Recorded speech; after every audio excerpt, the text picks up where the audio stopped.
Hola, ¿qué tal? Bienvenidos a este video de Instruimos. Mi nombre es Andrés Betancourt, profesor del Departamento de Química de Instruimos, y el día de hoy vamos a estudiar el tema de mezclas y soluciones. Recordemos que en un video anterior habíamos visto este mapa conceptual de clasificación de la materia de acuerdo a su composición, que podía ser en sustancias y mezclas, dentro de las cuales veíamos a la izquierda las sustancias que podían ser el agua como sustancia pura, el hierro como sustancia pura, el carbón o carbono como sustancia pura, de igual forma la sal como sustancia pura o el aceite como una sustancia pura también, que puede ser sustancia pura siempre y cuando un aceite esté compuesto de un solo tipo de molécula. Bien, en la parte de la derecha habíamos visto lo que eran mezclas, como podía ser una solución de agua salada o agua-sal, agua con aceite, una mezcla de agua con aceite, el acero, que es una mezcla de hierro con carbono, y dentro de las de la izquierda habíamos visto que elementos podían ser el carbono o el hierro y compuestos podían ser el agua porque estaba compuesta de hidrógeno y oxígeno, la sal que estaba compuesta de sodio y cloro, mientras que en la de la derecha las mezclas podían ser homogéneas, que son aquellas en las que solo se observa una fase, como en el agua más sal, porque solamente se observa una fase, o el acero en la cual vemos que no hay sino una fase porque no podemos distinguir el hierro del carbono, o las heterogéneas en las que está el agua con el aceite, puesto que podemos ver el agua y el aceite por separados, y que toda esta parte de la derecha es lo que llamamos mezclas y va a ser como tal lo que vamos a estudiar el día de hoy en este video. Entonces, yendo más a fondo con este tema, vemos de esta imagen que tenemos allí, la cual también puede ser estudiada en los libros que ustedes tienen y que les suministra Instruimos de manera física o virtual, que una mezcla es un sistema formado por dos o más sustancias en relación variable, cada una de las cuales conserva sus propiedades, que pueden ser separadas mejor por un método físico.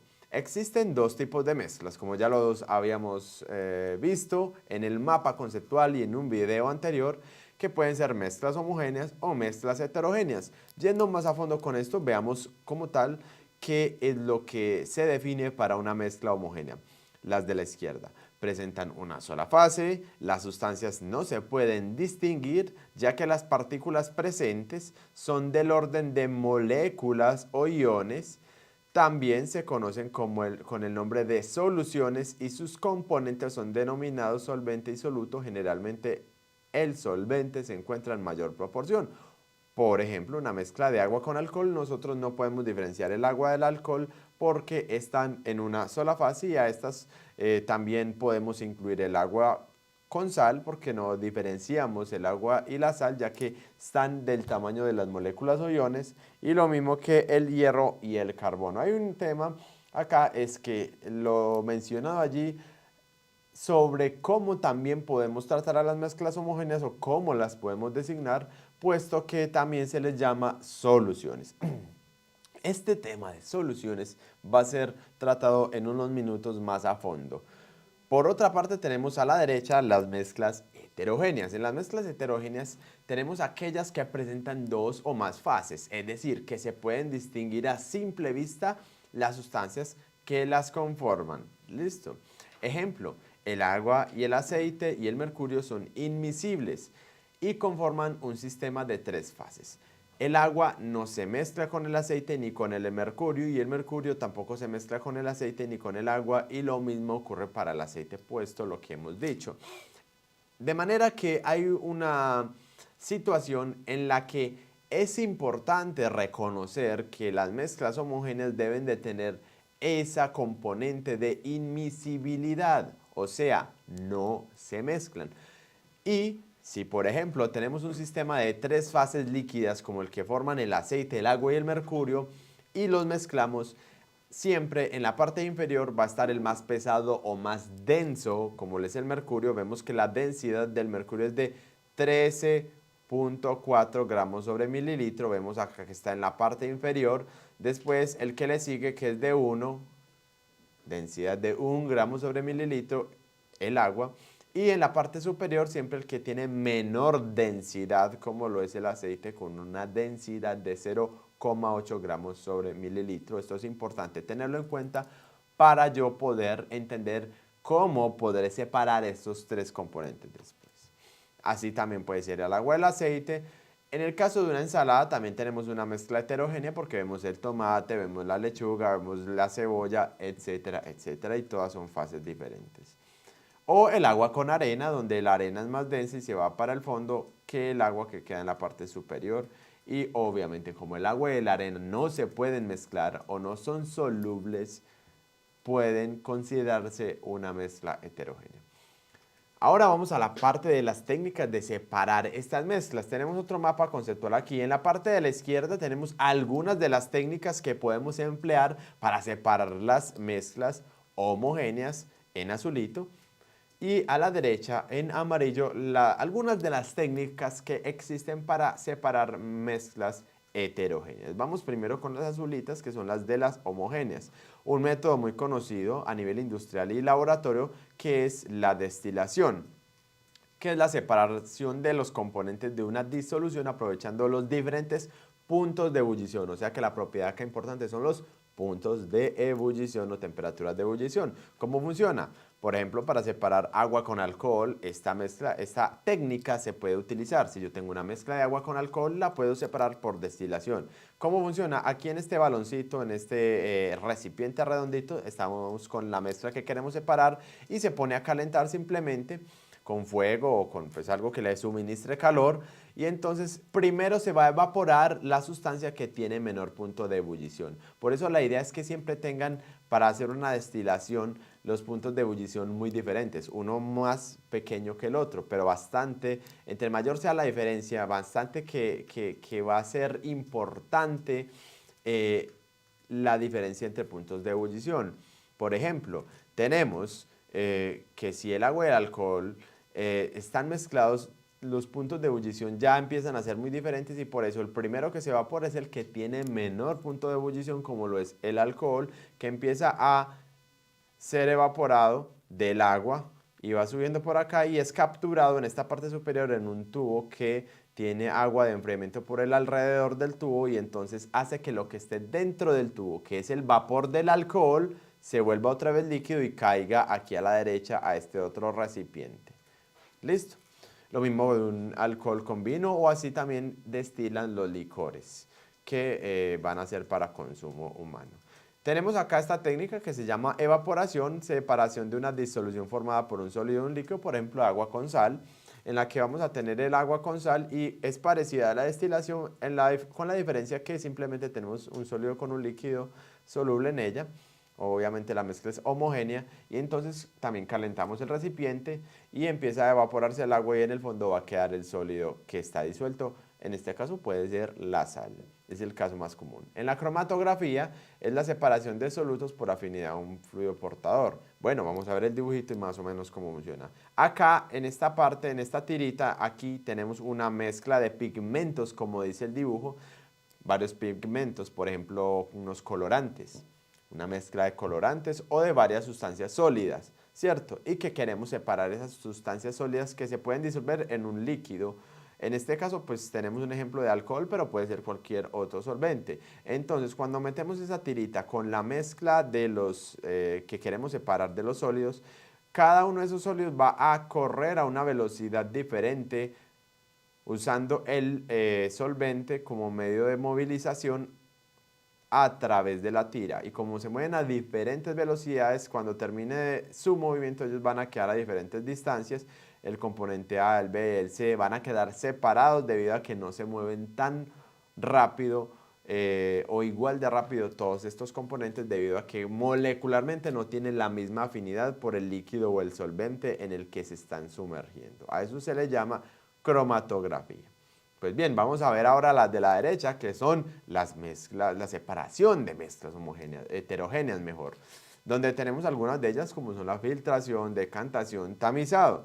La filtración es muy útil para separar suspensiones, por ejemplo agua con arena, jugos, de hecho es lo que hacemos en la cocina cuando separamos jugo, separar una suspensión. ¿Cómo funciona? Es básicamente tener aquí un embudo con un colador o un filtro y separamos la suspensión de jugo, que es agua con partículas suspendidas de una fruta, o agua con arena, etcétera, etcétera. Entonces el sólido va a quedar atrapado en el filtro o colador y el agua o el líquido va a pasar a través de los poros de ese filtro. Es muy conocida por todos.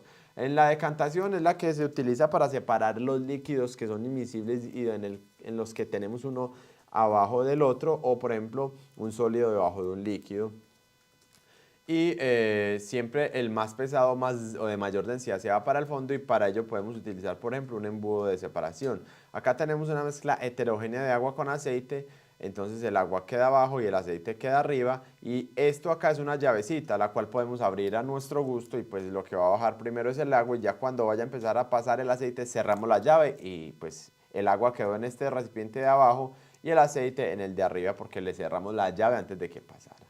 Y el tamizado, bueno, esto también se puede utilizar para agua con arena, pero no como tal este embudo de decantación. El agua con arena simplemente la podemos separar a través de extraer mediante mucho cuidado el agua que está sobre la arena, sin ir a, digamos, a perturbar la arena que está en el fondo, para poder realizar una separación exitosa. Enseguida vamos a ver un ejercicio donde se puede observar esto que les menciono, de cómo separar agua con arena, por ejemplo. El tamizado es para separar varios sólidos de diferentes tamaños, por ejemplo, arena y piedras, o piedras y arcilla, o arena y granos de frijoles. El fundamento de este método es que deben de tener diferentes tamaños de grano o de partícula, porque nosotros le ponemos algo que se llama un tamiz, que es muy parecido a un colador, que él va simplemente a atrapar el sólido más grande y pues va a dejar pasar los sólidos más pequeños. Ese es el fundamento. Vamos ahora a unas preguntas para poder aplicar lo que viene siendo estos métodos de separación. Responde las preguntas 1 y 2 de acuerdo con la siguiente información. Al depositar en un recipiente en orden respectivo iguales cantidades de agua, aceite, alcohol, sin agitación, se obtiene 3 fases como se muestra en la siguiente imagen. Aquí tenemos las 3 fases en ese recipiente: agua, aceite y alcohol, aceite y agua, mejor. Y nos hacen estas preguntas. El instrumento que permitiría recuperar del recipiente la mayor cantidad de agua es el... Yo los invito a que pues si ya después están viendo este video de forma pregrabada y no en vivo, pues que se tomen un tiempo para pensar la pregunta, pausen el video y posteriormente le den reproducir a la respuesta que vamos a trabajar aquí en el video. Pues bien, vamos a resolver esta pregunta. ¿Cómo o con cuál de estos 4 elementos de separación podemos separar a estos 3 componentes? Pues ya lo vimos, que como están invisibles, la idea es que vamos a separar el embudo de separación, que es aquel en el que tenemos la llavecita que va dejando pasar por debajo al líquido más denso, y cada vez que vaya pasando uno, pues voy cerrando la llave para cambiar el recipiente que lo recibe en la parte de abajo. Y pues bien, ahora vamos a ver la pregunta 2. Si se agita vigorosamente el contenido del recipiente y se deja reposar durante unos minutos, seguramente, entonces tenemos 4 opciones: quedarán intactas las sustancias, se formarán 3 fases, se formarán 2 o se formará una sola fase. Bueno, realmente, ¿qué ocurre desde nuestra experiencia? Que si agitamos el alcohol, aceite y agua y después los dejamos reposar, va a formarse al final, después del tiempo de reposo, algo como así. El aceite, que es insoluble, arriba, en la parte superior, y abajo una mezcla de agua con alcohol. Listo.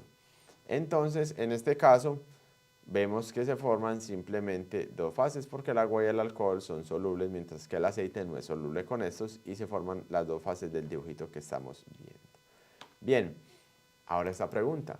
Esta tiene que ver con mezclas de sólidos, que ya recordemos con qué tipo de método de separación se utiliza. Al mezclar en un recipiente lentejas, cebada y 2 tipos de frijoles, como los mostrados acá en esta foto, la cantidad de tamices necesarios para obtener cada uno de los alimentos es... Bueno, entonces, si tenemos esos 4 granos de diferentes tamaños, ¿cuántos tamices necesitaríamos? Los tamices son como coladores, pero solo para sólidos, recuerden. Recordemos que es así, donde arriba va a quedar atrapado el sólido más grande y debajo van a quedar, y van a pasar los poros o los orificios, los sólidos pues, de menor tamaño al que se quedó atrapado. La idea es que vamos a necesitar un tamiz para atrapar a cada uno de los granos que tenemos allí, excepto al último, porque el último siempre va a pasar el último tamiz. Entonces, como tenemos 4, basta con que atrapemos 3 y que el último pase para que podamos separar las 4 sustancias o granos que tenemos allí. Entonces son 3 tamices porque con 3 vamos a atrapar a 3 de ellos y el último va a pasar. Y aquí vamos a ver esta pregunta. Responde las preguntas 4 y 5 de acuerdo con la siguiente información. Ya vamos con 5 preguntas que tienen que ver con esto de separación de mezclas.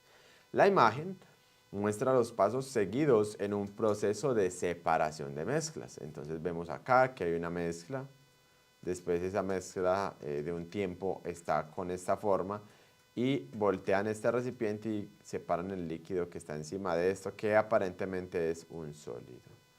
Listo.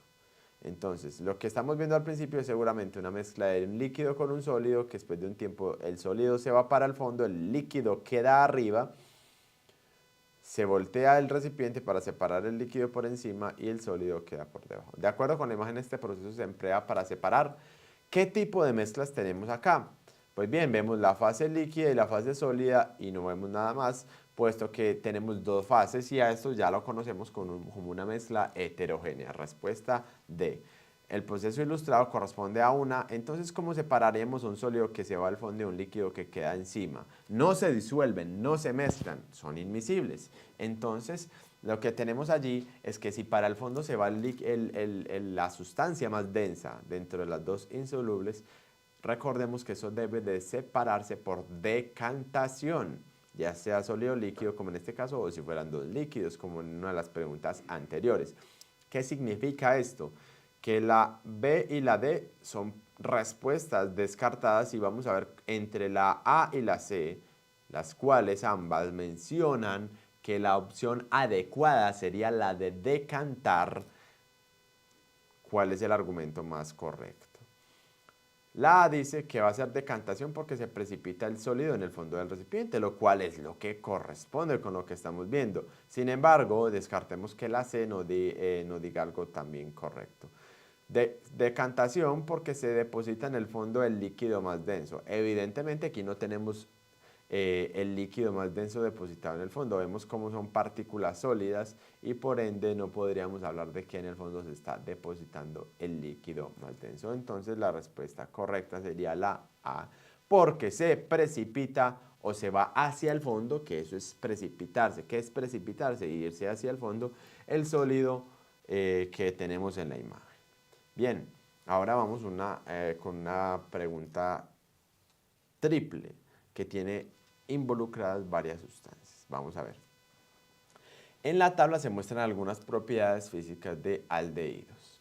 Bien, los aldehídos son una familia de sustancias orgánicas, principalmente compuestas por carbono, hidrógeno y oxígeno, muy importante. Algunos de ellos son solubles en agua y otros no.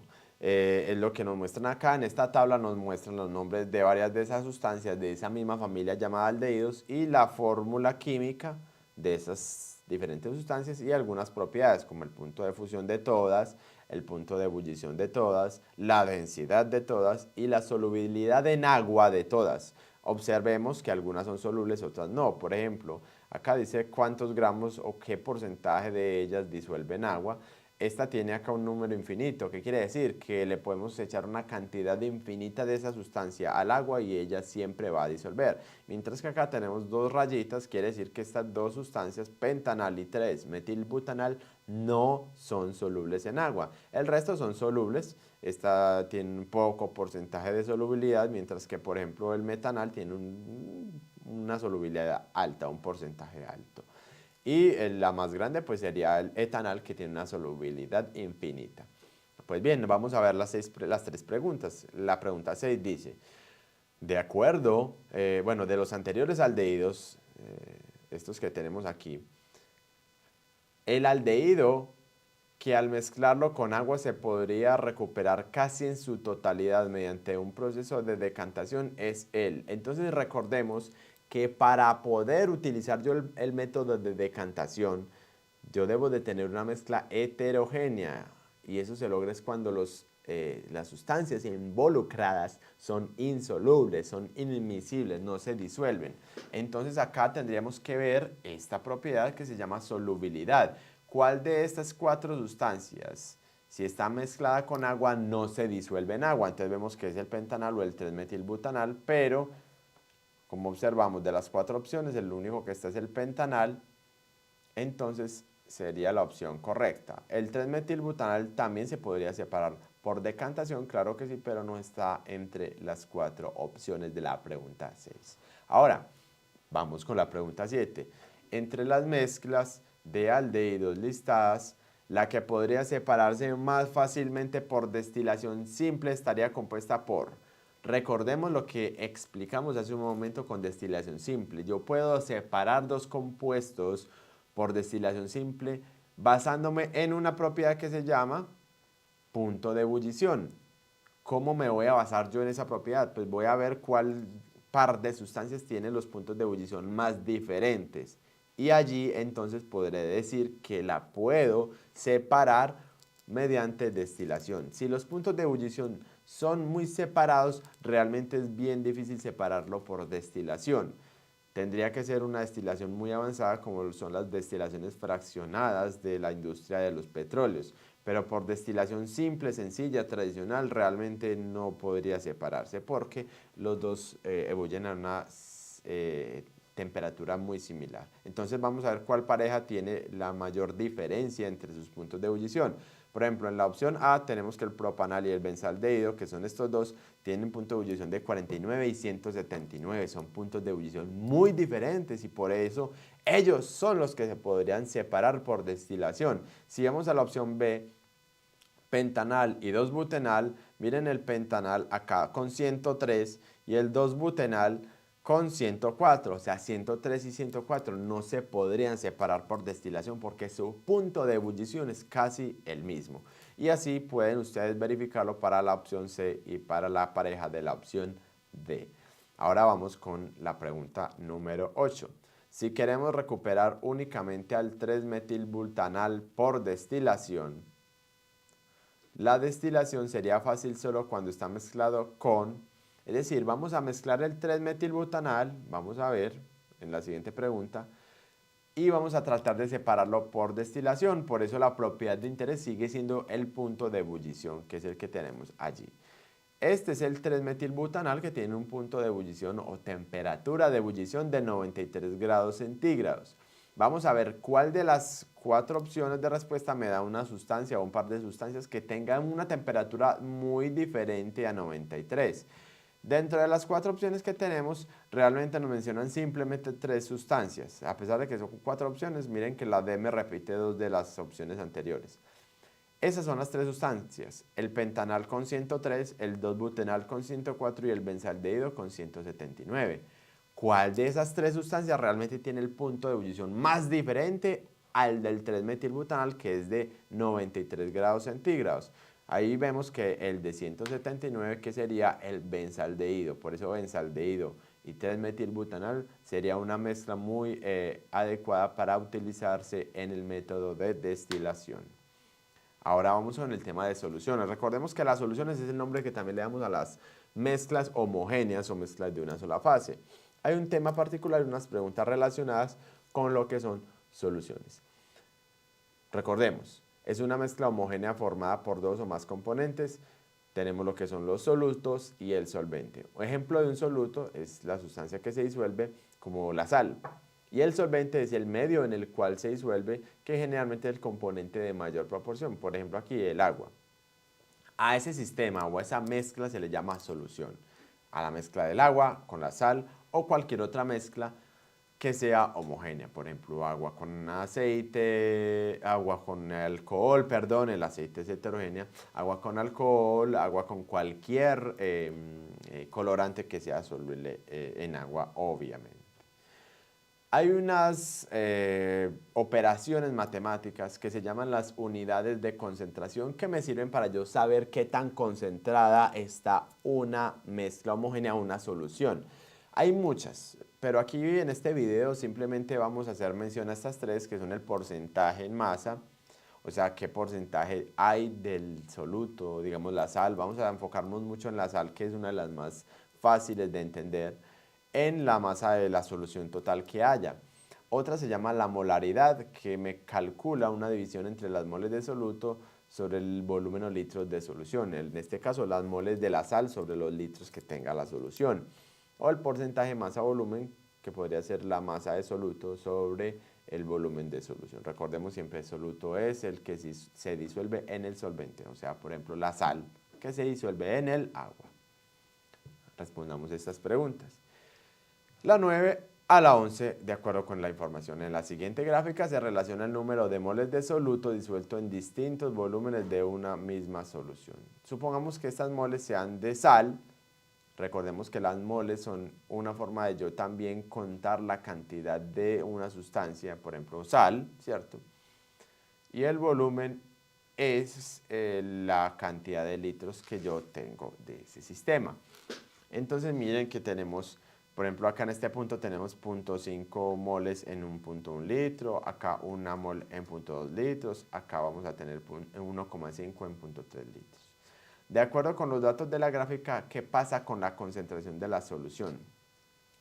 Si aumenta con el aumento en el volumen, es decir, si aumentamos el volumen, ¿será que la concentración aumenta?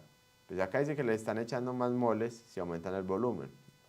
Permanece constante a lo largo de la recta, disminuye con el aumento o aumenta con el aumento en las moles. Vamos a ver, lo que les decía, en este punto tenemos cuántas moles de sal, digamos que el soluto sea sal, 0,5 moles disueltos en 0,1 litros. Entonces recordemos que la concentración se puede calcular dividiendo la cantidad de soluto en la cantidad de solución. Por ejemplo, 0,5 moles lo vamos a dividir entre 0,1 litros.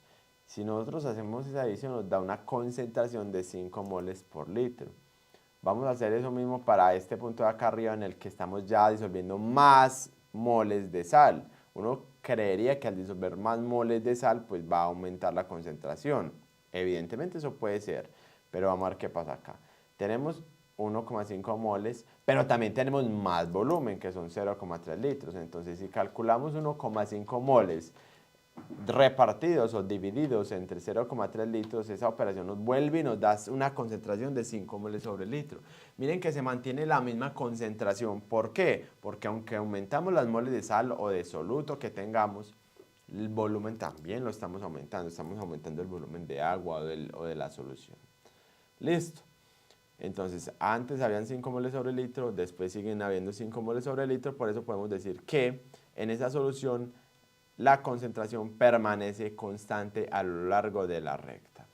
Bien, acá vamos a tener en este ejercicio número 10 que en un recipiente se tienen 0,7 litros de la solución anterior. Luego la concentración molar que se tiene de esta es, aquí teníamos en la gráfica 0,1, 0,2, 0,3, 0,4, 0,5. Si nos vamos hasta 0,7, ¿qué podrá pasar?